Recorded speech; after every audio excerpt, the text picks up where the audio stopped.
ഇന്ന് market 30-40 points gap down ഓപ്പണിങ്ങിനുള്ള സാധ്യതയാണുള്ളത്. Last day FIs net sellers ആയിരുന്നു. 1800 crores ആണ് സെല് ചെയ്തിരിക്കുന്നത്. DAs നെറ്റ് ബയേഴ്സ് ആയിരുന്നു. 1240 crores ആണ് അവർ ബൈ ചെയ്തിരിക്കുന്നത്. US മാർക്കറ്റിലോട്ട് നോക്കുകയാണെന്നുണ്ടെങ്കിൽ എക്സഞ്ചറിൻ്റെ റവന്യൂ റിസൾട്ട് വളരെ പോസിറ്റീവായിരുന്നു. അത് IT സെക്ടേഴ്സിന് US മാർക്കറ്റിൽ വളരെ പോസിറ്റീവായിട്ടാണ് ബാധിച്ചിരിക്കുന്നത്.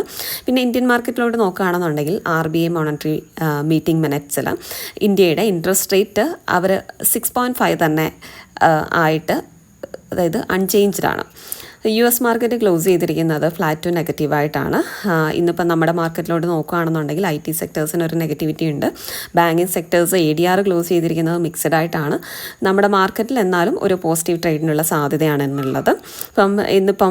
ഇനിയിപ്പം നമുക്ക് ഇലക്ഷൻ ബേസ് ചെയ്ത് നോക്കിക്കഴിഞ്ഞാൽ ലോക്സഭ സ്പീക്കർ BJP പാർട്ടിയിൽ നിന്ന് തന്നെയാണെങ്കിൽ അത് മാർക്കറ്റിന് പോസിറ്റീവായിരിക്കും. ഓപ്പോസിറ്റ് ആണെന്നുണ്ടെങ്കിൽ മാർക്കറ്റിന് അതിൻ്റേതായിട്ടുള്ളൊരു വോളറ്റിലിറ്റി ടു നെഗറ്റിവിറ്റി ഉണ്ടാകാനുള്ള സാധ്യത വളരെ കൂടുതലാണ്.